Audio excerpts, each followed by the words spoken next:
If I walk out of this door and they're in a better place because of my visit for real estate, I've done my job. And the energy around that typically translates to people want to use your services anyway. So be kind to yourself and be kind to people, but be competitive and have a red hot go.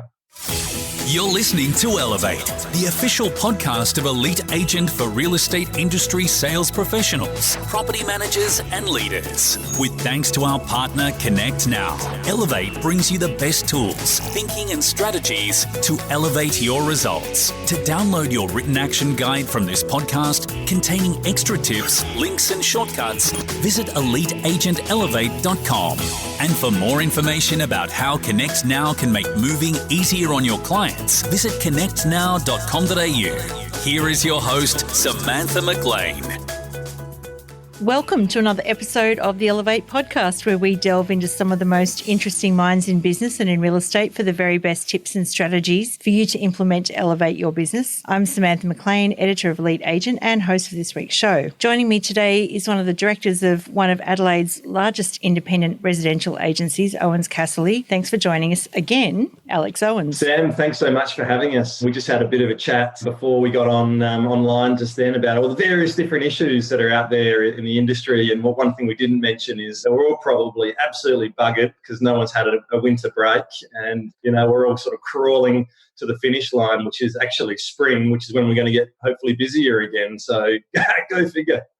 Yeah, I know. So how's things in Adelaide at the moment? Is it still pretty rad down there? Yeah, typical Adelaide, Sam. We've managed to, touch wood, we've managed to escape the full brunt of COVID 2.0. We shut down really quickly on COVID 1.0 and we held it back. So we had a period of time for 6 weeks where volumes were down by about 50, 60% end of March into all of April. And then it kind of crept back into, May 40% down, June 30% down, and probably it was April, May, June, and we're back now to pre-COVID budget levels. So we're passing our figures from this time last year, but generally the market is tight for listings. Realestate.com, Homely, Domain, they all sort of saying 20, 25% down on the long-term averages of listings. So buyers are starved for stock, and in the more premium suburbs of Adelaide, prices are probably going up. Well, interesting. So you're seeing a shortage of stock and a lot of buyers. That's the situation in a lot of areas around the place right now, is that vendors are just a bit nervous to come to market. Actually, funny enough, not too much nerves. It's more around they don't want to be locked out of the market. So if they sell and then they can't find anything, what are they going to do? And we were just talking about your situation with your commercial premises and exactly the same thing. And it's like, oh no, then got to go and rent. And actually the rental market's really tight too, because tenants have said, stay put, I'm not going to move. The CBD market's been hit pretty hard because international students and interstate travel and that sort of stuff. But it's almost like we're in this bit of a locked market at the moment. No one wants to make the first move. And interest rates being so low, bridging finance is easy to get as long as, you cheap rates, and you can get it if you've got the runs on the board, if you like, financially. So people are just staying put and really becoming now a good old-fashioned market where you have to find a buyer and a seller and match them together, rather than the market that we got used to for many years where it was signboard goes up, put it online, a line up of buyers, you sell it, and then you do the same thing again. It's like you actually really need to be a deal maker in the current market. And the term off-market's being used a lot, and people hate it, some people love it. But whatever term we use for it, it's matching a buyer to a seller in an environment where it hasn't been put onto the major internet portals yet.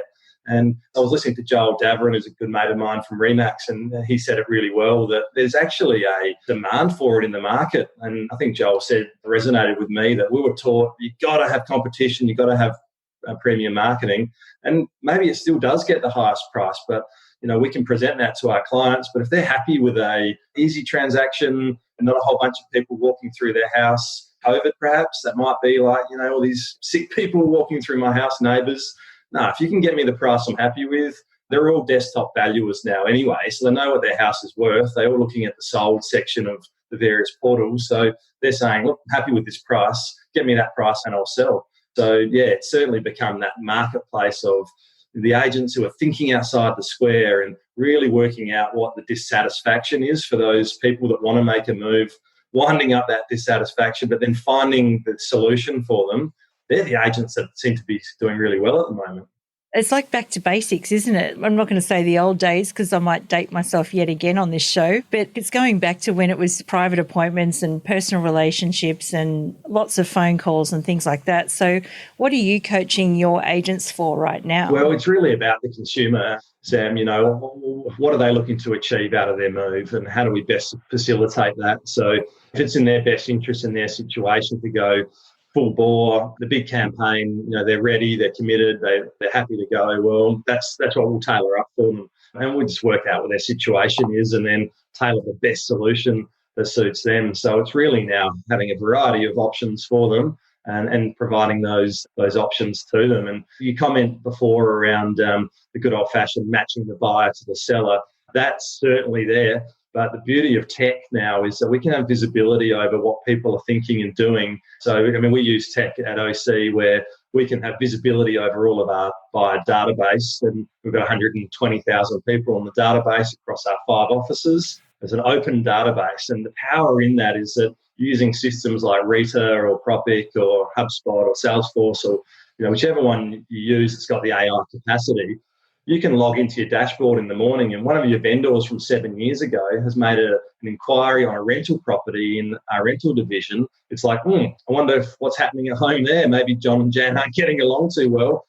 John's out there looking for rental properties, and you're creating the ability to ring the people at the right time with the right reasons, with the right information. And, Sarah Bell's doing an awesome job at Rita, and I've seen the latest Rita 4.0 where it actually gives things to talk about. So on the side of the screen, it'll say, look, talk about these 2 or 3 sales. And so if you're using that in conjunction with some visibility software, then you're not kind of just ringing people randomly and wanting to try to, get a listing like Tom Panos would say, like commission breath. It's like ringing the people that we can see visibly are in the market and they're saying, hey, I'm in buying and selling mode. So how can we help you? How can we find you the property?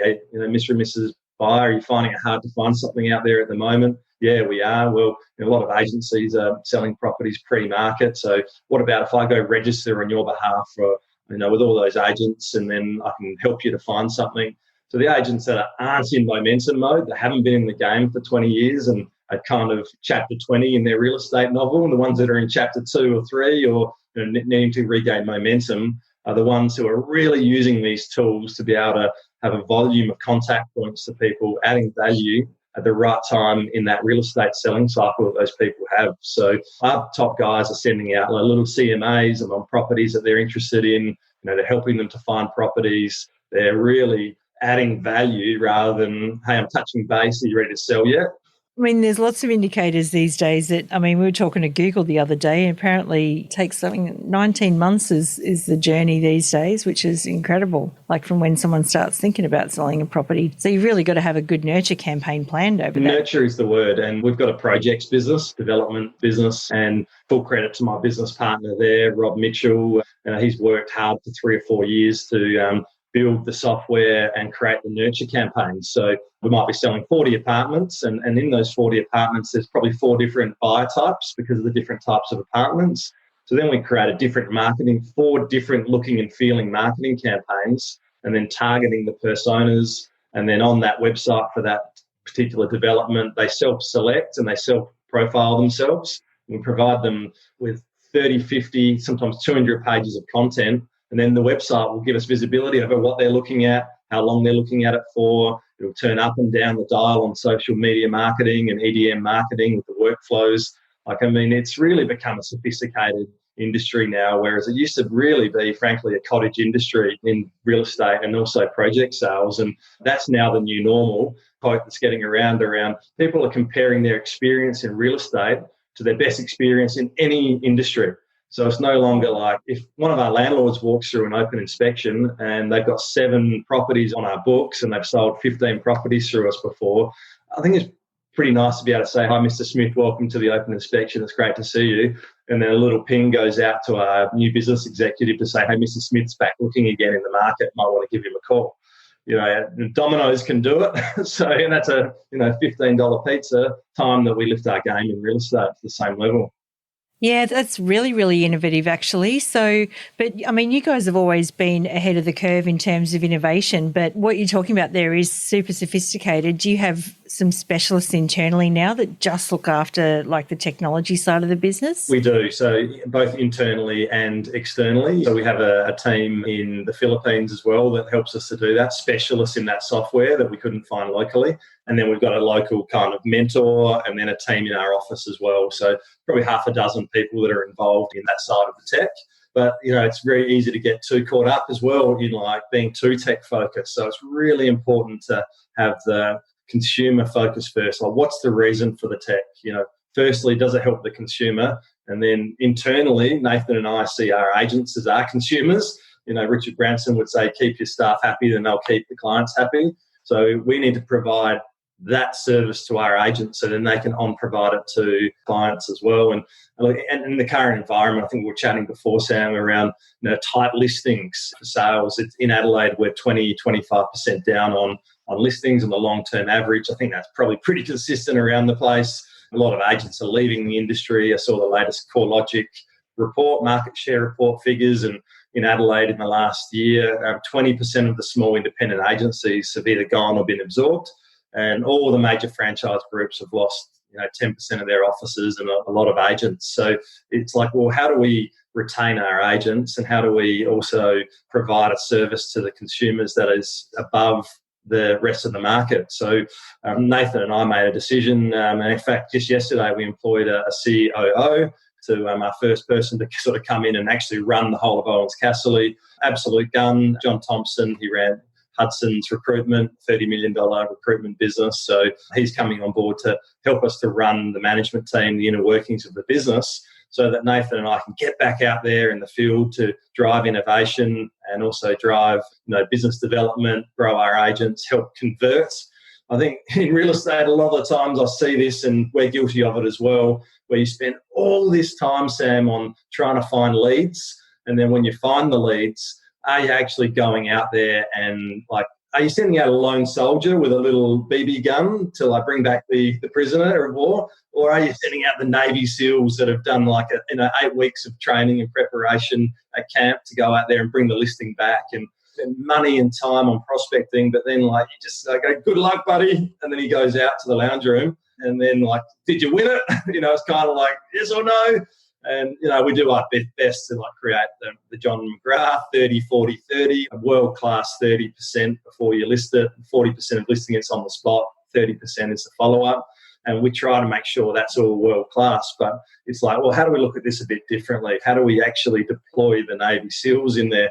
And, I was speaking with Kate Strickland from Marshall White, and they're doing a very similar thing in the current climate. It's send out two agents instead of one, follow-up call from the CEO, a visit from the CEO the next day to just show how keen we are to represent them in the marketplace. Take a couple of hot buyers through, real buyers, hot buyers. Alex Minthorn from McGrath does that beautifully well, has his printout from the database, but also has the coffee-stained, handwritten 15 buyers that he's been working with. And how do we look different in the market? Whether it's do a 2-stage appraisal, you go out and you view it, and then you bring them into the office. If you've got a really beautiful office, well, that'll be a different experience than perhaps the other agents. So it's really looking at how do we do things differently in a low volume environment to improve our appraisal to listing ratio and increase the experience for the consumer and make them think, well, just got to go with these guys because they're just so professional. And then it's, okay, and I connected with the agent, tick, tick, where do I sign sort of thing. So I've forgotten how I got onto that topic. But, yeah, no, it's just letting you talk then because it's really interesting. That's how we used to approach corporate sales back in my old days at Optus and BT and Telstra. You wouldn't have a one-on-one relationship. You would have, a one-to-many where you would sort of look at who the decision makers were on the corporate side of the business, and then you'd also look at who you had in the team and who would connect with who the best. That's really an evolution for real estate, is to sort of be thinking about, all right, well, I'll get the CEO to give Mrs. Vendor a call and I'll get someone else who's maybe a bit younger to have a talk to the kids or some investment advice from someone else. I think that's really clever. Josh Fegan puts it, it's like having situational awareness. Okay, if this is a deceased estate, there's 4 beneficiaries and an executor, and then you're going out by yourself and you're trying to pitch to 5 people and they're all pinging questions at you. So much easier to be on your game when you've got a batting partner with you, or you've got a buddy, and then reading who the vendors are, what age are they, what's their 2 men and 2 ladies, am I as an agent kind of in the twilight of my career? Should I bring like a younger agent of the opposite sex in with me? Reading who you think would suit those people to maximise the chances of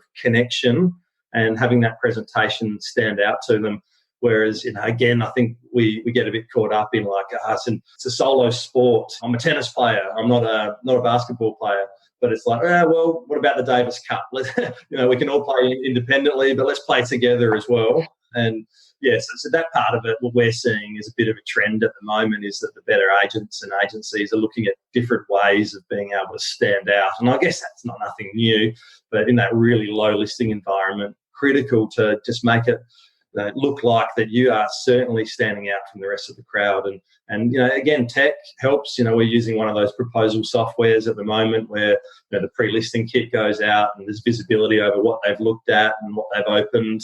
And then that gives you the chance that if you can't list it on the spot, to update that proposal and then again see what they're looking at. And then the follow-up call the next day, potentially from the CEO, where it's like, well, were all the questions answered by our agent? I ring every appraisal. We really appreciate you ringing OC in and we'd love to represent you in the market. Everything was answered. But can I just ask, what would be the 2 or 3 key things you're going to choose an agent on now? And then if they say, look, fee, marketing and rapport, well, I probably can't do much about the rapport on the phone. It's like they either like the agent or they don't, really. I can give the agent. But then it's like, well, fee and marketing. And I might have a pre-chat with the agent to say, well, you went in at 2.5% and 10 grand of marketing. Would you be happy at 2.2% and 7 grand of marketing? Like, just give me my leeway that we're happy to go in at. And then if I can get agreement with the vendor that all things being equal, I'm not going to negotiate against myself. If it's academic, if you don't want to go with our agent, but if you're thinking all things being equal, I'm leaning towards Damien Willis and Ouwens Casserly. Well, look, Damien sold 3 properties last week. He's got 4 coming on next month. He's got an opening in his portfolio. Really keen to represent you. What do we need to do to represent you in the market? That's just coming from a different angle so that we're trying to uncover and peel the onion back on what their real issues are and what they're trying to choose an agent on. So, conversion is more important now than even prospecting because there's just not many leads out there. It's like when you get them, are you presenting like Steve Jobs is unveiling the iPhone 13 or are you kind of just doing a little, frankly, like a pretty ordinary presentation? Are you running late? Have you got comparable sales on a tacky piece of paper? Are you actually nailing it? Are you a 9 out of 10, 30, 40, 30 agents? We looked at the top agents across Australia and what they're doing. You don't have to be a 9 out of 10 presenter, but if you can be a 9 out of 10 in the lead up and then even a 7 out of 10 on the day and then your follow-up is a 9 out of 10, well, you're probably ahead of the rest. So working out on where your weaknesses are, getting them up above career limiting, but then really focusing on your strengths. Yeah, I agree with that. People ask me what the top performers look like, and I say it's like 1% better in everything across the board. Sales is a chain link system. There's no point putting that on Facebook if your conversion's terrible or your follow-up's terrible, because you're only improving one part of the convoy, not all of it. Well, exactly right, Sam. And, I guess also the other thing that comes to mind is what's your communication at the moment? What's your dialogue? I'm not talking about having something scripted, but what connects with people in the current market? A lot of people have reevaluated their lives through COVID. They've reevaluated their work environment. They've reevaluated their partners, maybe. They've reevaluated their friends and they've maybe even reevaluated their homes. Spent a lot of time in our home. So how do we get that kind of understanding across and those conversations with the vendors that connects? And Nathan and I have been building out our own learning management platform at OC for the last 6 months or so, and we're probably 25% through it. And effectively, it's like you imagine setting yourself up for success as one topic, prospecting, listing and selling, so 4 major headings. And then under that, there's variety of lessons, and they're all top agents or guests from around Australia, from other agencies that are really awesome at that one element of whether it's the conversation around price in the lounge room or whether it's phone call dialogue at the moment around like what's some good things to talk about when you're ringing people, and having that ability to be able to plug and play and training on demand, where our agents can listen to this Q&A series or plug and play and go, all right, well, that works 2 or 3 months ago, but landscape's bloody different than it was 2 or 3 months ago. And, it changes kind of every week at the moment. So not that we want to be chopping and changing and confusing people. So you have to find that right balance of being consistent and disciplined and like a constant kind of message, but there's no point in saying things that aren't relevant anymore. So it's like, how do we evolve our learning, LMS, as we call it, the learning management system, so that any of our agents that we notice in the catch-ups, like they've just got a little weakness in this area, they're really good at these things. Well, look at lesson 10, chapter 3, and also lesson 15, chapter 2, and that'll probably get you going. So it's about, what we're seeing, from a leadership perspective is when a lot of agencies seem to be pulling back on training, they seem to be pulling back on investment. And, obviously in Melbourne, it's really tough because the cash isn't flowing in. So we totally get that. But for the agencies that had a little bit of money in the till and can go, well, counter market, let's invest in our people, let's invest in our systems, let's invest in our training. And what's our point of difference as an agency? Look, if I'm a little small corner shop agency, well, you need to be nimble. You need to work on the family aspect. You need to let people in the community feel like, I want to support the local business. If you're a big franchise group, well, they've got their benefits saying, look, brand strength. If you're a large independent agency, well, our strengths are we've got an open database, 120,000 people on our database. We meet 1,000 buyers every weekend. They all go in. Do you want to have first access to the qualified buyers? From an agent's perspective, if you've got 2,000 buyers in your database and we've got 50 agents in the group, and some of those buyers or clients of that agent goes through different opens or email inquiries, and our tech shows them, look, John Smith's back in the market again, you should give him a call. Well, they're the things that we're kind of looking at to say, as leaders, how do we make the most of our situation as a business? We can't ever be the smaller family business anymore unless we made that decision to go. And we're not a franchise group. We're a corporate shared services model. We have partners in the business and we enable people to grow through the business and be shareholders in it. So it's just, as a leader, it's like being really clear on what your model is and then making sure you play to those strengths and having some answers for the competitors as to what they'd be saying with their strength. Yeah, interesting. I mean, look, I think, actually having a unique selling proposition right now is probably the most important thing you can have, for sure. And I'm glad you mentioned what you're doing there as a leader at the moment, or yourself and Nathan, because we're here for the Leadership Diaries today, which we haven't done with you before. So I'm very excited to get cracking on these questions with you. So are you ready? Well, I haven't seen the questions, so let's see how we go. All right. So first of all, what was your first job and what did it teach you? My first ever job was stacking shelves at a supermarket when I was 14 years of age. And I was probably the same height. I'm 6'6", but I weighed about 58 kilos. So I was like this kind of beanstalk stacking the shelves. And what I learned was pretty quickly that you need to do the hard yards to save money. But I also learned pretty quickly that I didn't want to remain stacking shelves. So that was probably my first real kind of job. But I always, very early on, I saw my dad would have a gardener in or whatnot. So I was like, how can I earn money by doing little, mini entrepreneurial things around the place? Yeah, certainly supermarkets were not my passion. Interesting, but you might not have needed a ladder. Another job I had some years ago when I travelled around Australia with 3 mates was fruit and vegetable picking to pay for our surfing trip around Australia. We were picking capsicums, and for those of you that don't know, capsicums grow in the ground. And so for a 6'6" guy, I remember at one point I had my left hand on my knee and my right hand picking the capsicums, and bless him, the little Italian farmer came up to me and said, God gave it the 2 hands. Use the 2 hands. So, also decided fruit picking wasn't for you. Fair enough. What is the most important thing you're working on right now and how are you making it happen? Well, interesting to say making it happen. We trademarked the words make it happen as our logo in the business. I don't know whether that was intentional, but yeah, we have a pretty structured strategic plan in place at the moment, Sam, and there's 4 key pillars in the strategic plan. One is the business performance. The next one is data-driven insights to assist the customer. And then thirdly, around people and culture. And then the last one is community. So we have several major projects that we're working on in each one at the moment. But I'd say that what I mentioned earlier was to bring on board the COO in order to take over the effective running of the management team and the business, and to help see through some of these big projects that we're working on in order to release Nathan and myself back into the market to help grow our agents. And John Thompson, as I mentioned, is from Hudson Recruitment, very good recruiter. So I think read between the lines that building our learning management system, we're also keen to look for some more talent.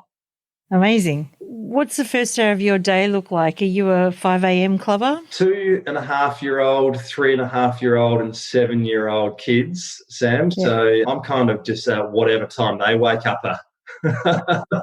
I'm a big believer in requiring discipline in certain stages of your life and high impact moments through your career that you need to nail. And having those work sprints where I'll reset and then just say, look, for these 8 weeks, I'm going to get up at 5 o'clock and I'm going to smash it out the park and I'm going to have a break. So I'm not one that says 5 a.m. for the rest of my life. I'm probably 6 o'clock on average at the moment. But for me, it's around being super productive with the time that I've got. So when I'm with my kids, I really do my best to switch it onto flight mode and be present. Don't always work, but I do my best to do that. And then just during the day, just make sure that, your appointments are stacked properly. Each meeting, that the agenda's in my OneNote, that you're getting really, really good productivity. And you learn that over 15 years in real estate. And look, I think that also, frankly, the mental well-being of people in real estate industry, they burn out. And this kind of, I've got to be up at 5 a.m. and I need to make 1 million calls and you've got to work 7 days a week. Super tough on people. There's only 2 or 3% of the industry that are built like that. But I've seen so many still successful real estate agents that aren't built like that.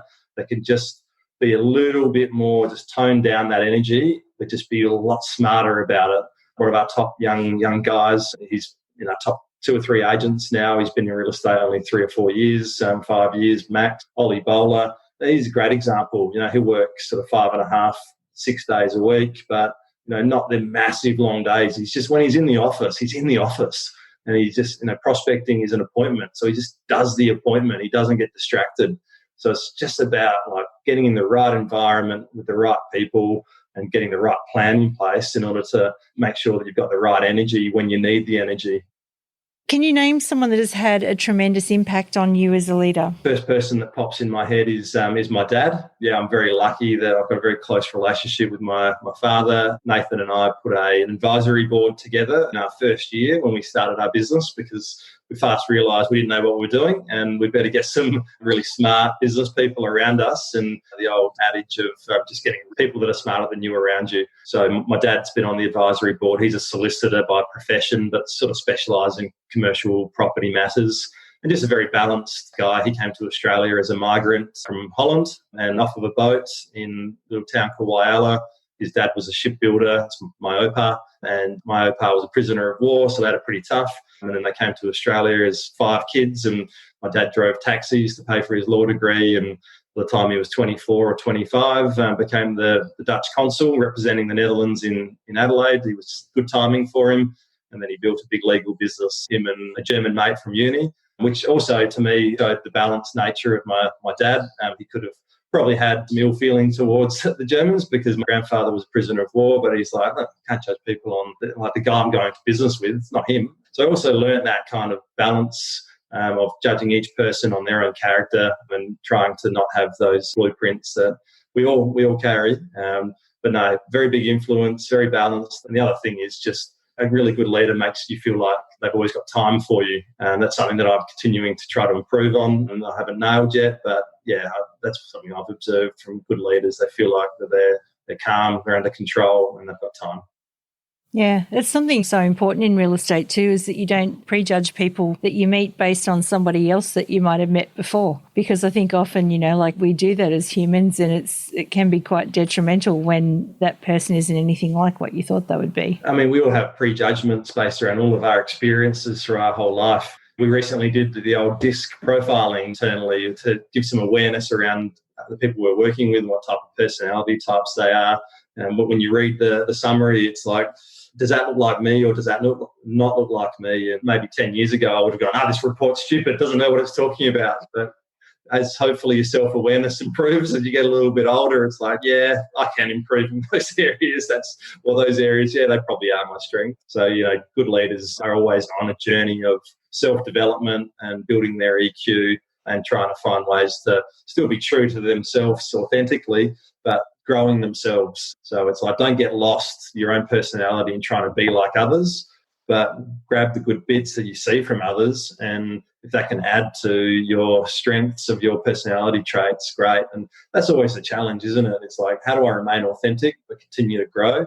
Leadership isn't a linear equation. It's more of a meandering creek where sometimes you're on the right track and then it's like teaching kids when they grow up. Well, sometimes you need to give them a proverbial little bit of a whack, and sometimes you need to give them a cuddle, and it's like, it's not always straight line.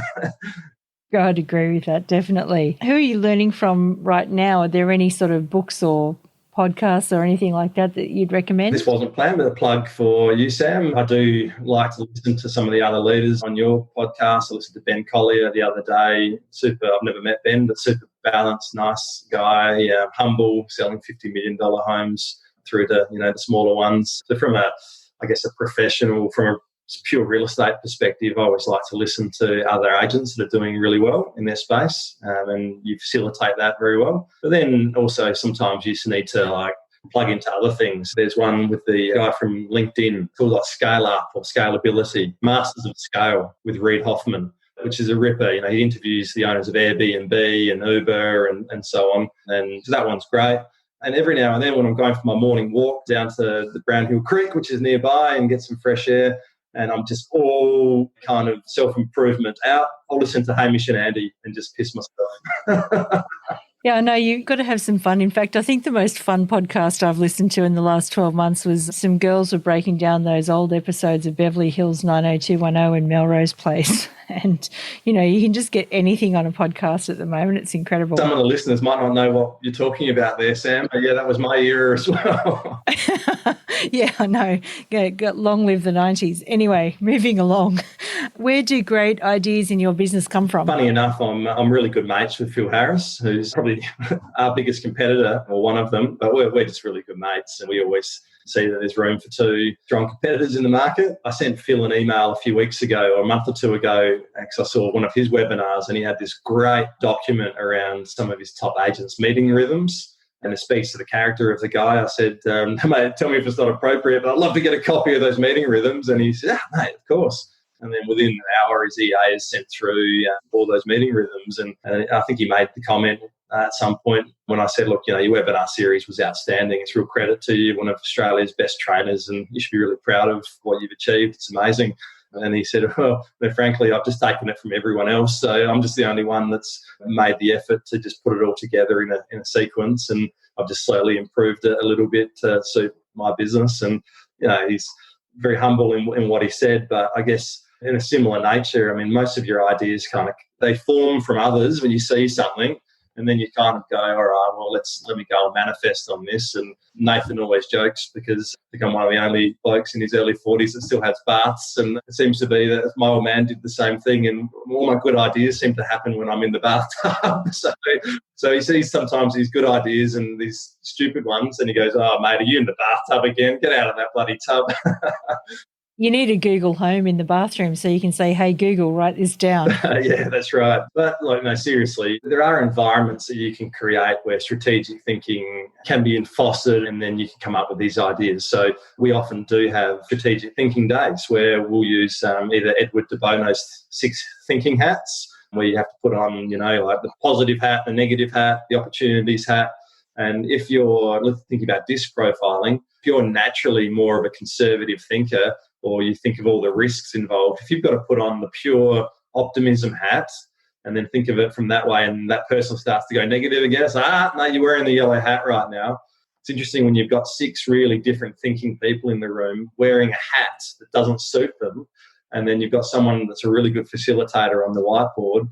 You have this cross-collaboration of ideas and thoughts, and then sometimes this magic happens, and it's like, shit, awesome. The answer was right there. And also, I'm missing the trips on the plane, to be honest, visiting other agencies and conferences, because some of the best ideas that Nathan and I seem to come up with when we're 20,000 feet off the ground having a gin and tonic. And in many ways, it's like, I hope they don't have Wi-Fi on the plane, because you actually do want it, but then when it's not there, it's like, I'm not being reactionary, I'm being proactive with my thinking. And I think we all get caught up in that a little bit too much, where there's a great book by Daniel Kahneman called Thinking Fast and Thinking Slow, where it's really important to take in learnings from fast-paced learning, where it's like reading your emails, reading the news, like reading little snippets from a lead agent in the morning. But then it's like your slow thinking. It's like reading a book, talking to someone in an environment where there's no distractions. You have good ideas that come from both. But the real strategic stuff seems to happen when you shut down, you're in a room. Like I've got my OC advisory board meeting this afternoon, and we make sure that all the kind of operational stuff has all been sent out to the board a week earlier. Have you got any questions about the financials? Have you got any questions about the management reports? Yes, no, yep, let's answer them. We need to delve a bit deeper in the board meeting, we will. But if we can get all that out of the way, so as soon as we get there and we're fresh, let's get into strategy. Let's talk about what we're working on with in our strat plan. What are the key 3 or 4 things that we're a bit stuck on? Are there any advisors that we can bring in to help to brainstorm this or workshop it? So look, this is much about creating the environment as it is about having the smart people there. Often the answers are there with your team that you've got, and you don't necessarily need to go and hire in, what are those consultants called that charge a fortune, McKinsey or one of those. Sure, they provide a lot of value, but there's often lots of answers there right in front of you. Yeah, I agree with that. What's your favourite question to ask someone in a job interview, and what does their answer tell you about them? Yeah, well, we just went through this process with hiring the COO, but I don't really do the job interviews much anymore. We've got a great people and culture manager who does all of that, but some interesting ones that I've heard over the years, the old, if you could have 3 people for dinner, who would they be? And that tells you a lot about the person and what they're into. They say, my great-great-grandfather, that probably means they're a family person. They say, I'd like to have maybe Taylor Swift and Beyonce, and then they're into their music. And so I think that tells you a lot about someone, and it kind of maybe puts them off guard a little bit, and they just have to go, I have to be really authentic here, not just give the answer. And you see some people thinking about, what answer do I think they want to hear? Like, how do I look smart? Einstein, Da Vinci. And so that's an interesting one. But yeah, to be frank, not doing too many interviews anymore. Are there any great ones that you've heard, Sam? I was just thinking, as you said that, I was thinking that's a great question, because then you could decide whether or not you wanted to be at that dinner party, and it might actually tell you whether you wanted to hire that person. Because I remember when I was doing this with Kate Strickland, who you mentioned earlier, she said, I wouldn't hire anyone I wouldn't want to go to dinner or drinks with. I heard an analogy. Was it from, who said it?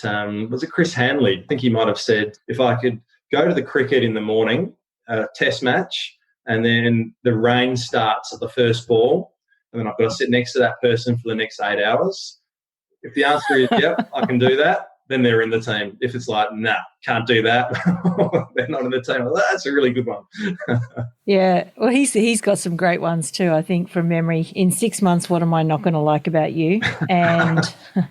And tell me something your mother taught you. They're very good. That just got me thinking that one of my best mates runs the Noosa Surf Lifesaving Club restaurant. When new waiting staff join the restaurant, he gets them to fill out a survey, and the score out of 10 on how good they self-assess them on certain things. And one of them is, are you a gossiper? 10 out of 10 is like you're full-blown gossiper. 1 is like you don't gossip. And then he does all this survey with them, and then 2 weeks later, if they're doing that attribute and it's pissing him off, then he brings the survey out and says, well, something I'm not quite clear on here, John, because I thought that you said on the survey that you didn't slack off and that you weren't a gossiper. So something's not quite in alignment here. Yeah, it's interesting. I sort of feel like, job interviews these days are just CVs particularly. People could say anything on them, and your job interview questions have really got to cut through, like you said, the BS. What advice would you give someone going into leadership for the first time? Yeah, good question, Sam. Going into leadership for the first time, I think really important to have some mentors around you and a bit of framework. So typically when you're moving into a leadership position, you're probably taking on a team, and that team may have some baggage with them. So I think the first thing that I would recommend to do is have some type of session where you're facilitating what's going well and what's not going well, and try to really create an environment where fostering honest, genuine conversations and being able to have feedback. So really trying to flush out what the key issues are in each person's mind. We do some of the sessions ourselves, but there's a bit of power in getting an independent person to do it. We use a company called Leading Teams. Daniel Healy here in South Australia does an awesome job of facilitating these sessions to create an environment where the team can get better again. It's like, even if you're good, how do we keep improving and getting better? Facilitating what we call genuine conversations, where you're empowering your team to be able to talk to each other and provide each other feedback. So probably really peeling the onion back on what the core issues are in your team, and then finding out what each person really wants to achieve with their time at that organisation.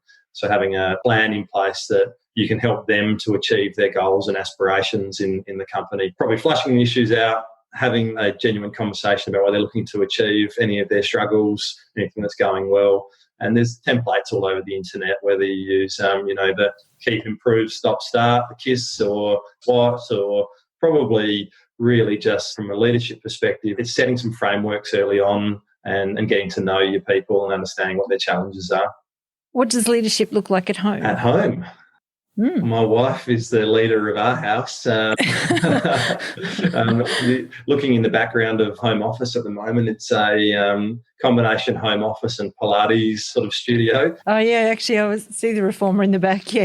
Yeah. I still haven't had a go at it yet. I'm looking forward to it at some point. I keep promising Paula that I will. Leadership at home, well, I mentioned that we've got the 3 young children, so really it's about just trying to remain sane at the moment. And again, it's like, without sounding like it's too structured, like it's how do we all have like kind of agreed behaviours as a family, and what are our values as a family? And on my whiteboard right here, it's so our family values are health, education, experiences, and our spaces. So, and then we've got a whiteboard in our kitchen where most days we get the kids to write up one thing they're thankful for. So like gratitude wall. But look, it's not always perfect. And we're like any other family, we have fights. And like the 3-year-old, we woke up literally to the 3-year-old taking a wee on our bedroom floor this morning on the carpet. So we're all human as well. But yeah, you need to have some frameworks when you've got the chaos going on.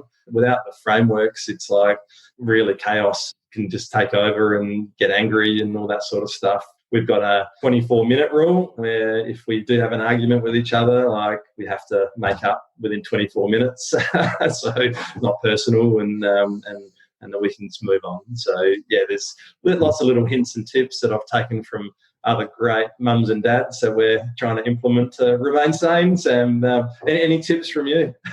No, I was going to say 20. I'm going to go and write that down. Actually, I like the 24 minutes, and this is something COVID's taught us all, isn't it? That life's too short. Exactly. It used to be why's 24 minutes? It used to be the 24-hour rule, and it's like, life's too short to waste the whole day being pissed off with each other. Yeah, it's not a bad rule to take into the office, actually. You don't let anything fester for longer than 24 minutes. Yeah, and then that's, if you lose a listing, it's like, don't make one lost listing a whole bad week. It's how do you not make a bad moment into a bad day, and a bad day into a bad week, and a bad week into a bad month, and so on. It's like, some mechanisms in place that just stop it, pull the momentum back and move on. Yeah, absolutely. Well, look, Alex, it's been wonderful to catch up with you again today and also talk the leadership diaries with you. I am going to get that book done one day soon. But is there one piece of advice that you'd like to leave everyone with, or one thing that you'd like them to remember from this podcast? Look, and I'm stealing probably the same thought from Joel, from Remax, who spoke the other day. It's like, have a red hot crack at real estate. Be productive in the time that you've got. Make sure that you've got some structure around it. But also just be kind to yourself and be kind to people. Visualise the big OC board going up before I go into the listing. But I think, how can I help these people? And if I walk out of this door and they're in a better place because of my visit for real estate, then I've done my job. And the energy around that typically translates to people want to use your services anyway. So be kind to yourself and be kind to people, but be competitive and have a red hot go. That's great advice, Alex Ouwens. Thank you so much. Thanks, Sam. Good to chat. We hope you enjoyed this episode of Elevate with thanks to connectnow.com.au. Don't forget to download your written action guide from this podcast containing extra tips, links and shortcuts. Visit eliteagentelevate.com.